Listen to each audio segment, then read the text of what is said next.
So you will have to tell me why I don't get to say great things about you. Yes, I will.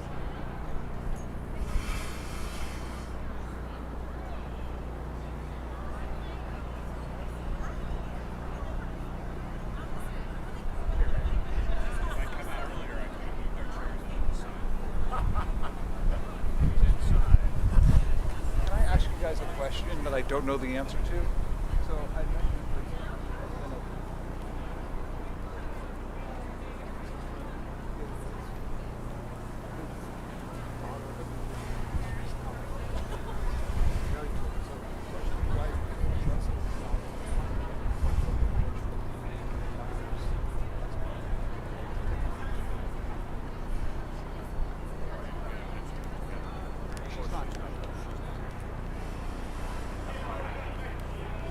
just say his name and go that.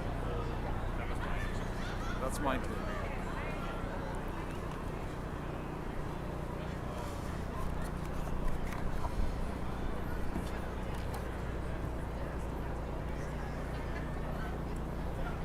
Wow.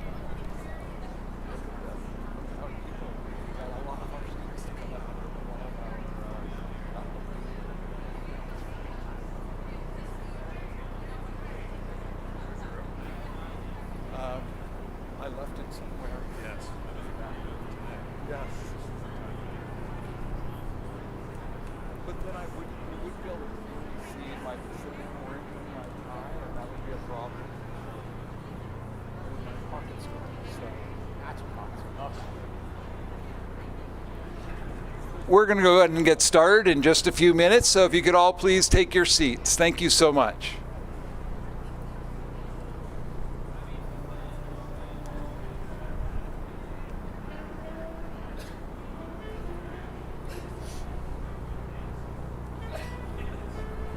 Oh yeah, you're up here with us. Absolutely.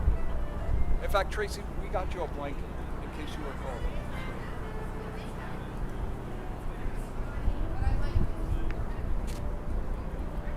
Like there's no change essentially in the run of shows, so it's just Nope.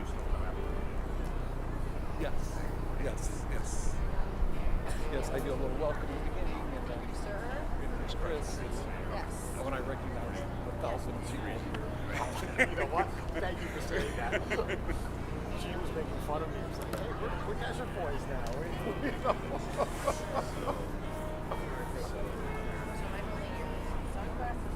yeah, a lot like the church.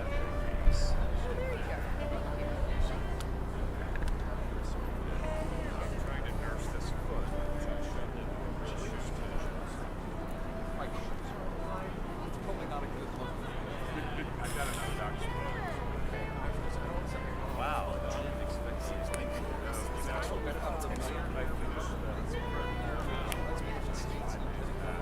I did really well, or this wasn't necessary.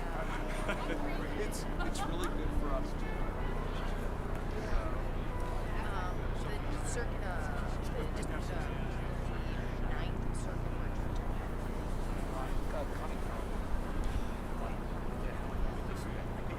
She's very good. Yeah, she's mentioned she's lovely. I've only met Judge Robinson. I want to say maybe twice. We're just not No, very often. we avoid that, of course. Like Like, and she's as lovely. No, it's totally not She's great. that. Yeah, I would say. No, it's just the it's very good. And what we do is Plus, you have to have a man yeah, starting. That doesn't work. and no Vardir. Good morning. Thank you. My name is Michael Hunter Schwartz, and I am the 10th Dean of the University of the Pacific's McGeorge School of Law.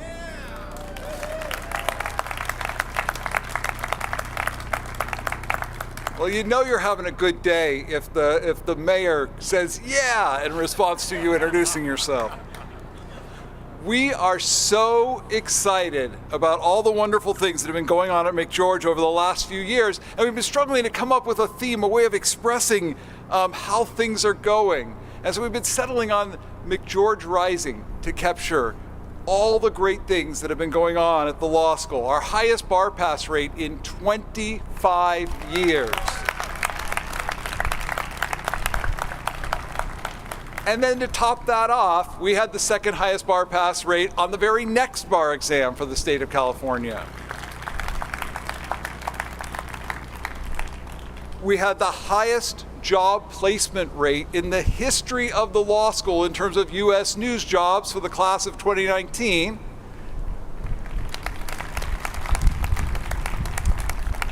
I feel like we're getting in a rhythm now. We then topped that by having an even higher job placement rate for the class of 2020.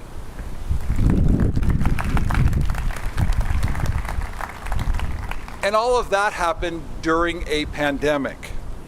We've added entering JD classes with increasingly strong entrance credentials each of the last 4 years in a row.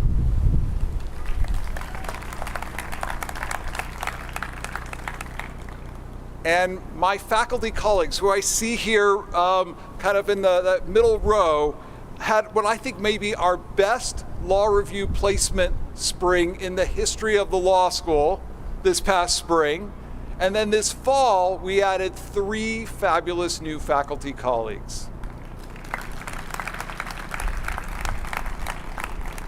We launched our brand new homeless advocacy clinic, the only homeless advocacy clinic in the country that focuses on the reentry population.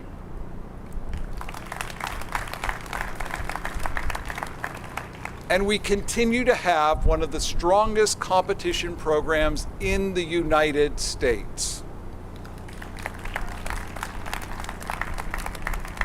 But you know, we had no idea when we started talking about the idea of McGeorge Rising that today we would be announcing a donation to the law school that will accelerate our progress, take us into the stratosphere.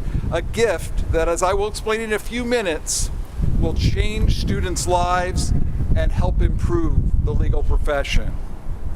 I want to thank all of you for being here to share our special news. I want you to know that when we were planning this event, we were terrified that it was going to be too hot. That turned out not to be a problem. I do want to recognize the jazz ambassadors from our Conservatory of Music. They're way in the back now, so I want to recognize the Platform Party, Robert and Tracy Eglet to my right. The Board of Regents Chair Norm Allen to my left.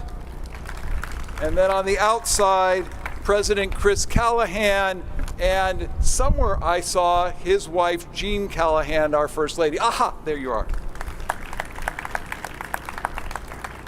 I want to recognize the Eglet family guests, their sons, Blake, Keegan, and their daughter, Jordan. Robert, thank you. Robert's stepfather, Jack Holland, and his father, Skip Eglet. Tracy and Robert's partner, Robert Adams. Mr. Eglet's closest law school friends, Jay Heckenlively and Joe Mata.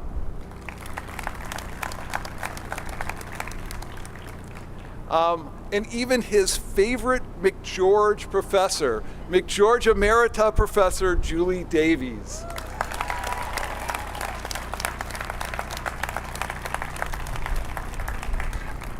That sound convinces me that it's possible she may not be only his favorite professor.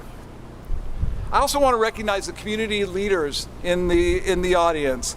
The District Director, Glenda Corcoran from the Office of the Honorable Doris Matsui from the United States House of Representatives. Sacramento Mayor Darrell Steinberg. Sacramento Vice Mayor Jay Chenier, who represents this district here in Oak Park. Former Mayor and Oak Park businessman Kevin Johnson, who I'm not seeing at the moment. I also want to acknowledge the alumni judges who are here today with us. First of all, Chief Justice James Hardesty of the Nevada Supreme Court. I believe that Mr. Hardesty played a critical role in this gift coming to be because he was kind enough to say nice things about me to Mr. Eglet when he asked. Judge Consuelo Callahan of the Ninth Circuit. Justice Ron Roby of the 3rd District Court of Appeal. Justice Retired Art Scotland of the 3rd District Court of Appeal. And Judge Kevin Callahan. I also want to recognize alumni supporters and other friends of McGeorge here, Angelo Sakopoulos and alumnus Kyriakos Sakopoulos. Dr. Marcus Konakalis. The single human who traveled here furthest to be here to share this, all the way from Atlanta, the president of our Alumni Diversity Board, Eric Barnum.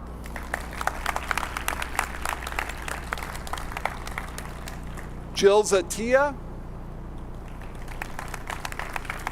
Daphne Kopenhauer. Dr. Viva Etten. Sheila Hard, Darren Lim, Kevin O'Keefe, Lance Olson, Vita Thomas, Parker White, and Dan Wilcoxon. For all of you, I did that basically in alphabetical order mostly, so. Sorry, as a person who's always been at the end of the alphabet, I empathize with you, Parker. Now you'll hear from Christopher Callahan, the 26th president of the University of the Pacific. Thank you, Dean Schwartz. Thank you, everybody, for being here. You're going to be hearing a lot in just a few moments from Dean Schwartz about Robert and Tracy. But let me just say, on behalf of the entire university community, thank you. Thank you for what you're doing today. And if I could try to put this in context, sometimes in higher education, we use the word transformational maybe too much.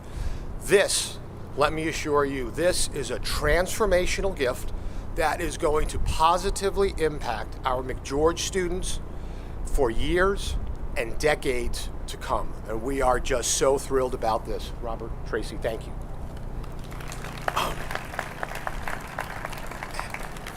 And while he would be mad at me for saying this, I have the microphone, so I'm going to say it anyway. A few words about our dean. I can tell you, I've been in higher education now for 31 years, and I've seen a lot of great higher ed leaders. I have never seen a dean of any school in any discipline, by working with his faculty and his staff and his students and his alumni, I've never seen any who has moved that school faster and higher than Mike Schwartz has. Thank you.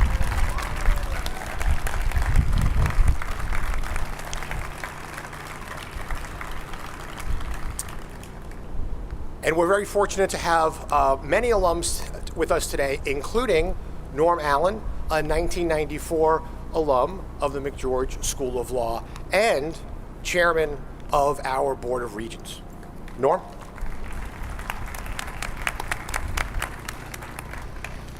Good morning, everyone. On behalf of the Board of Regents of the university, I'm pleased to be here for this momentous event. But as a McGeorge alumnus, I'm especially proud of the announcement that we're making today. McGeorge, as we know, is located in one of the most important capitals in the world, and it has been transforming the lives of students, like first-generation students like myself, for 97 years. Our graduates have achieved remarkable accomplishments, as you'll hear today. We literally make the world a better place. And I know I speak for the entire Board of Regents when I say that we are thrilled of the generosity of fellow alumnus Robert Eglet and his wife Tracy.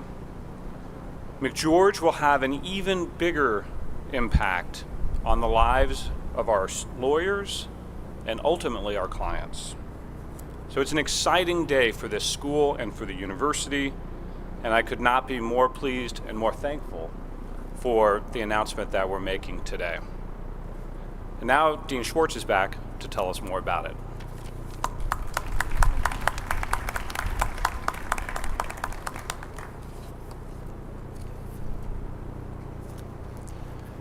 Let me tell you a little bit about the gift. It is a $25 million gift among the 15 largest gifts given to any law school in the United States, and the third largest gift given to any law school in California.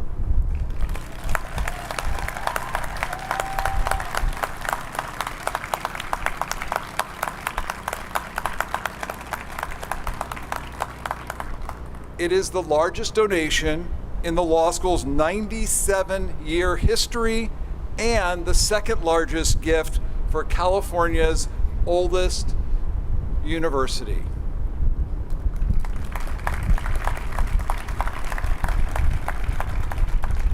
In addition, thanks to matching funds from the university's unique Powell Match Initiative, McGeorge will receive an additional $5 million, thus creating a total receipt for the law school of $30 million.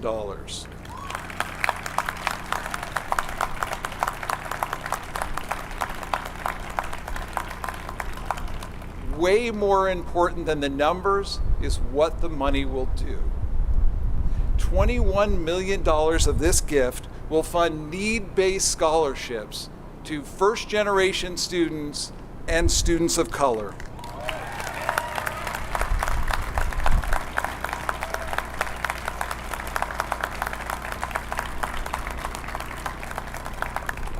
I'm sort of shocked. I'm feeling a little emotional just saying that. Once it is fully funded, it will create the largest need-based scholarship fund at any law school nationwide, at least as far as I could tell.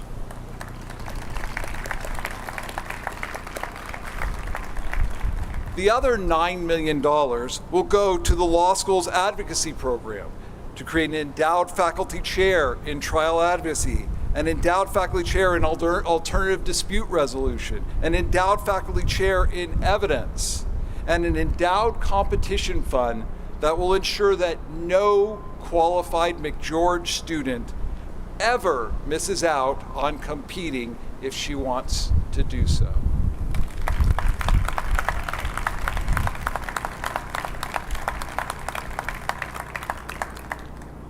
This will change the futures of our first-generation students and students of color, allowing them to graduate with less debt, and even more importantly, to have more choice in deciding what they want to do with their careers, because they'll be able to choose their passion over what will most quickly pay off their student loans.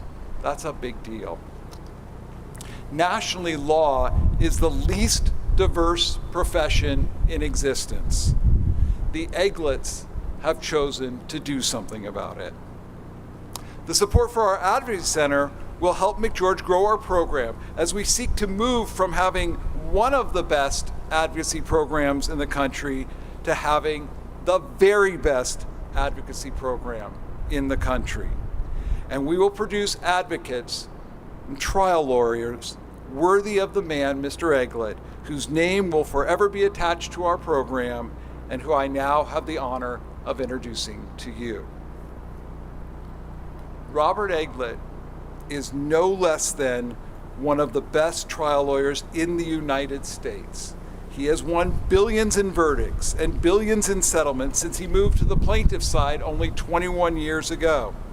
He is one of only 2 trial lawyers in America who have obtained the largest verdict in the country twice. He is also one of only 2 trial lawyers who obtained verdicts in the top 40 largest verdicts in the country 4 times. He has tried more than 130 civil jury trials to verdict with an astonishing 97% winning percentage.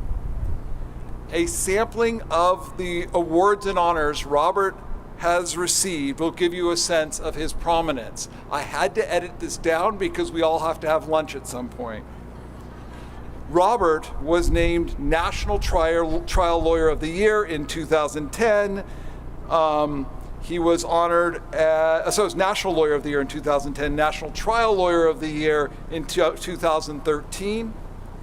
He is the only lawyer ever to be named Nevada Trial Lawyer of the Year twice, the only lawyer to ever receive the Badger Award, the Nevada Trial Lawyer's most prestigious award, twice. In 2013, he was the recipient of the Thurgood Marshall Fighting for Justice Award for his tenacious efforts against overwhelming odds in achieving success in the fight for justice. In 2020, he was honored by the National Law Journal with the Visionary Award for his work in achieving the $800 million settlement in the October 1 MGM Grand shooting case. He has been named as one of the top 100 trial lawyers by the National Trial Lawyers Association for a mere 12 consecutive years, and is a member of the Roundtable, the 100 most influential trial lawyers in America. He is also a recipient, no surprise here, of the Lifetime Achievement Award from the National Trial Lawyers Association. One of Robert's creeds that he and his firm live by is, we can do well and we can do good at the same time. I'd like to share with you just a few sample cases from his practice that gives you a sense of the firm doing good. In 2007, Robert tried a products liability case against a clothing manufacturer who designed, manufactured, and sold off-road motorcycle safety clothes. Robert represented a 13-year-old boy who survived third-degree burns, full-thickness burns over 90% of his body when his off-road motorcycle safety clothes caught fire. The safety clothes were not fire retardant, and in fact, the material in the safety clothes made the fire worse. The jury returned a $42 million verdict, which was at the time the largest verdict in Nevada history. And as a result of this verdict, clothing manufacturers of off-road motorcycle safety clothing changed their design and began making their clothes fire retardant. In 2008, Las Vegas had the largest medically caused hepatitis C outbreak in U.S. history, infecting over 100 people in southern Nevada with hepatitis C and putting over 50,000 people at risk who had to be tested. While the other lawyers focused on the doctors, nurses, and clinics where the infections were spread, Robert directed his efforts towards the pharmaceutical manufacturers and distributors of the propofol, which was the vehicle that was used to spread the hepatitis C virus between patients.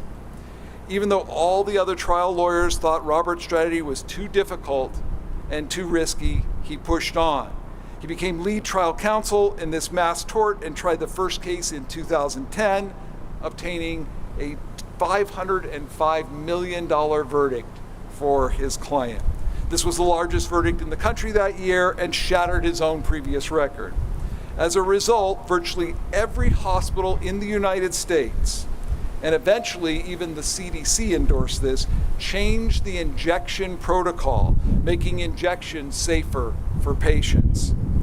Additionally, outpatient surgery centers across the country removed the large vials of propofol being marketed and sold to them by pharmaceutical companies because they encouraged medical providers to double dose from those vials for multiple patients, and that would allow the spread of blood-borne diseases among patients.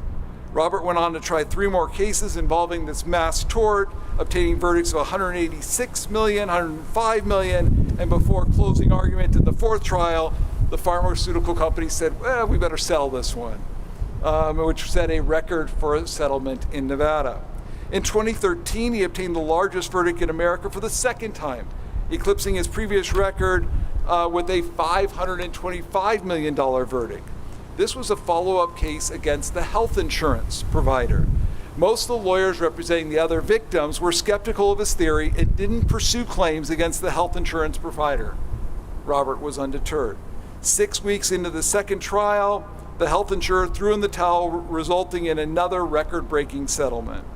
More importantly, as a result of this case, health insurance providers and hospitals across the country changed their protocols for credentialing healthcare providers, tightening up their requirements to ensure only competent and safe healthcare providers receive privileges.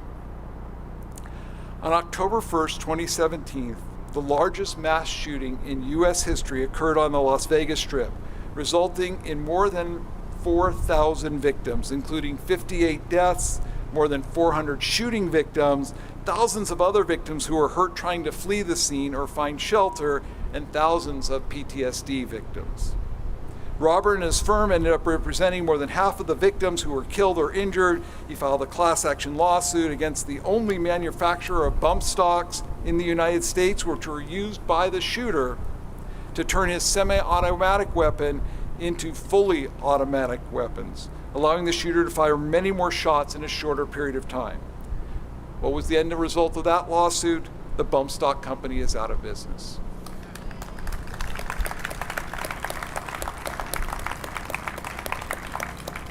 Next, Robert gathered the 70-plus other attorneys representing the victims together at his office in Las Vegas to organize them. Many lawyers in Nevada and across the country passed on these cases because they thought they'd be too expensive and too difficult to win, as no mass shooting case in U.S. history had succeeded.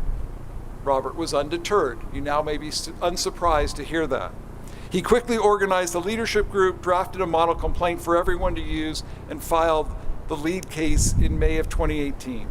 After 6 months of litigation and 7 months of mediation, Robert obtained a record-setting settlement on behalf of the victims for $800 million. Just as important, MGM significantly improved their security protocols, including restricting all guests from bringing firearms onto their properties. Big deal. I wish for all of you a chance to hear Robert and Tracy talk about their cases. It's inspiring. It's been the best part of getting to work with them. There is no one who feels more passionate about the power of the law to affect change. No one who feels more committed to the rule of law, and no one who feels a greater sense of obligation to the little guy. Former Majority Leader of the Senate and former Nevada trial lawyer Harry Reid may have summed up Robert best when he said, "Robert Eglet will go down as the greatest trial lawyer in Nevada history. What he has done to obtain justice and to protect the citizens of Nevada, as well as across the country, is nothing less than extraordinary." I'd like to conclude with just a couple of personal thoughts. You know, I spent a lot of time talking and texting. I feel bad of what I've done to your phone, Robert, about this gift. Yes, he's a great lawyer, you know, one of the best, obviously, but he's more than that. He is an introspective man, an emotionally present human, a reflective person. He is kind and supportive and funny and incredibly, incredibly caring. And now you know what I and most Nevadans already have known for a while. Robert Eglet is a man who is driven to give back in every way. I have with me today a letter from Justice Anthony M. Kennedy written to the Eglets, and I will now read that letter to you. Dear Mr. and Mrs. Eglet, this is an historic day for the University of the Pacific McGeorge School of Law, the school we so admire, the school that for decades has shaped the lives and thoughts of those devoted to the law and its purpose. Through your most generous gift, you renew and underwrite the school's capacity and resolve to teach those who may not otherwise have the opportunity to find its treasures and then join our profession.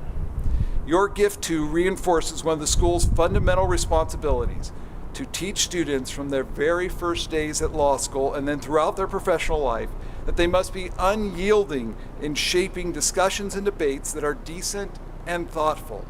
for then we can have a civic consensus that respects the dignity of all persons. Please be assured that at the earliest opportunity, it'll be my privilege and pleasure to greet both of you. Once more to express these words of thanks. Inspired thanks to come from throughout different communities and callings from those who know the school, its excellence, and its powerful presence. You honor and strengthen the school and our profession. Your gift will enable and inspire the school now and for generations to come to renew our mission to discover and better understand the laws and principles that preserve and enhance our freedom. Until we can meet soon, I remain yours sincerely, Anthony M. Kennedy.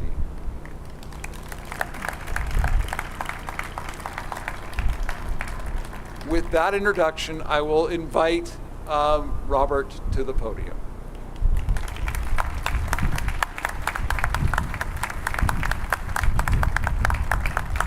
Thank you.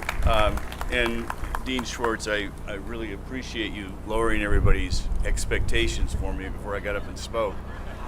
It's always hard to follow somebody whose introduction is better than your remarks. You love to embarrass me, by the way. Every time you do this, it's embarrassed me. But again, thank you. And it is mine and Tracy's pleasure to be able to give this gift to McGeorge. I see, I wasn't going to say much, but I see there's a lot of students out there. So I do want to say something. I started here 37 years ago at this school, and when I came here, I was very ideological, naive, and I thought I was going to change the world. But my career has taken a completely different direction than I planned it to take. I thought that I would go to law school, get a job at a DA or a public defender's office, work there for a few years, and then pursue a political career. Because I've always felt, Tracy and I have always shared the value that we all have a responsibility to leave this world just a little bit better than we found it. And I was excited about trying to shape public policy in Nevada and hopefully in the country. But every time a door shuts, it's amazing how another door opens and you don't realize that the opportunity that gives you. And my goals, door was shut on those goals for when I came here for reasons that are unimportant now. And I was devastated at the time. I thought my life was over. I didn't know what to do. So I went back to Las Vegas and took a job with a big firm, defense firm, and trying cases. And this was a time before all the arbitration, mandatory arbitration, and the depletion of the jury trials, particularly on the civil side, that's occurred. But I went to a firm who promised me they would get me in trial right away, and I graduated in May from here, took the bar that summer, and I was trying my first case this week, 33 years ago. And after 3.5 years, I left that firm with 20 jury trials under my belt, and that's unheard of now. You can't get that in today's, not in civil cases. It just doesn't happen.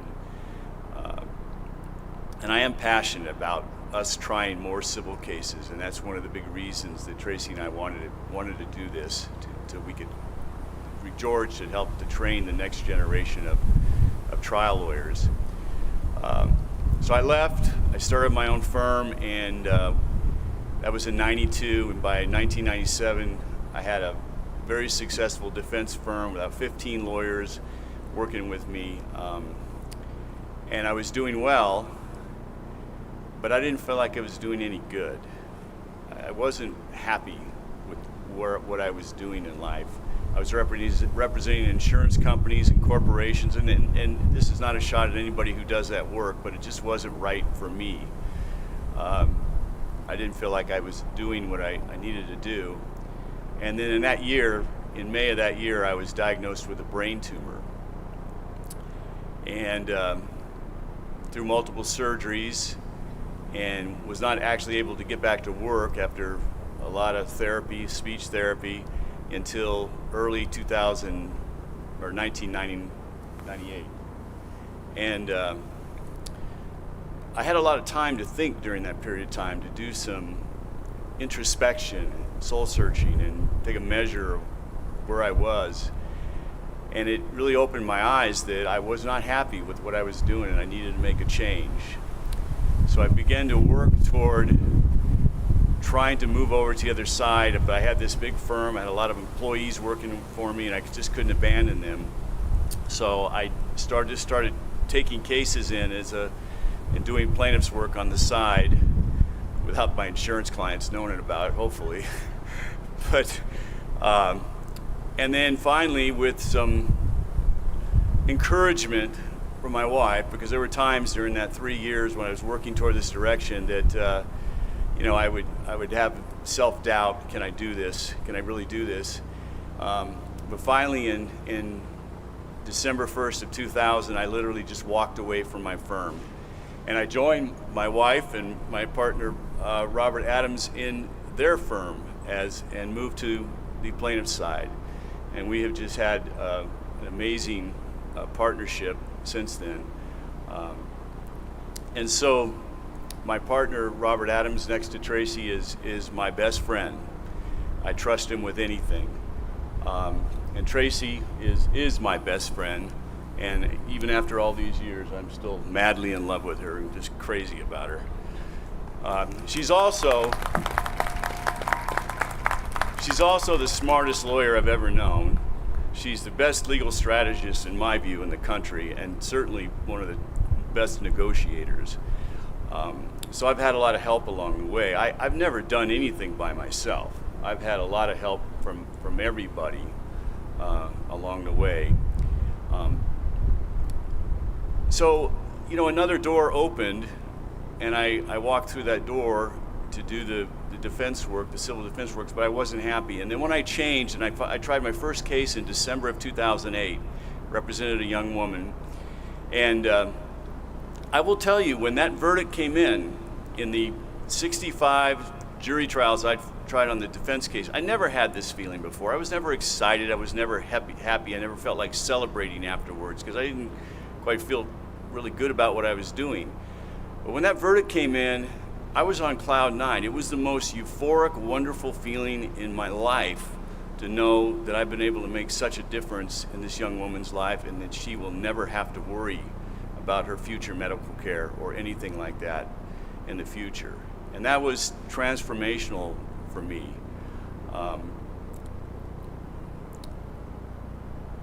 So what I would have to say to the students out there is, you're going to have setbacks. You're going to have huge disappointments. You are, along the way.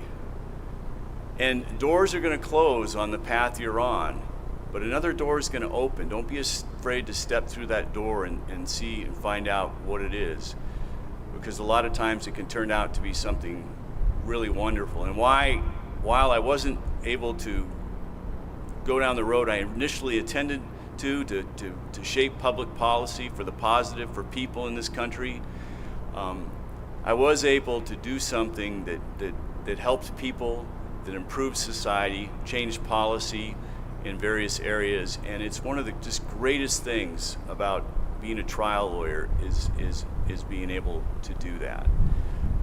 So it is really, come up here, Tracy. It is, I'm freezing, by the way, if you can't tell. I've been in Las Vegas almost my whole life. This is freezing to me. But we are so pleased to be able to make this gift to the school. We've always felt that when you climb a ladder of success, you have a responsibility to turn around and reach down and pull the people up behind you. And so thank you. We really hope that this gift will, when Dean Schwartz first started talking to us about this gift, we got really excited about it. This is something we would love to do. We were both first-generation lawyers in our family, and we had assistants that allowed us to get our education that we wouldn't have, and so we want to be able to help students like that in the future. But anyway, thank you. I've droned on way too long, and thank you, everybody.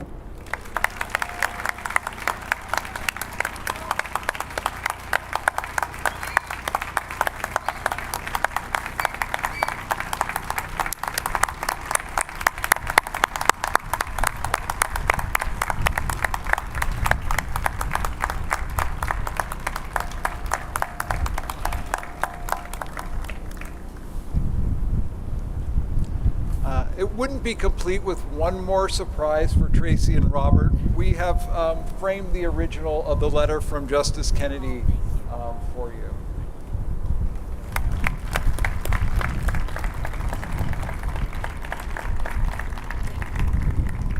I really want you to know what a joy it has been to work with you. Really like a highlight of my career. It means so much. Thank you. And with that, I want to thank you all for being here. We do have refreshments in the back. Those refreshments include enough so that our students can be refreshed as well. So I encourage you all to refresh yourself and to share cheer. Thank you all for being here.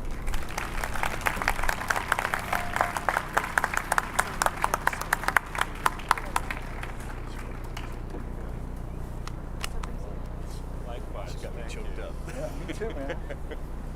Robert, thank you so much. Thank you, Chris. Thank you so much. Yes, right out there. And I'm with you. I was ready to take your blanket. Turn it over so it's black. You look like he's 100.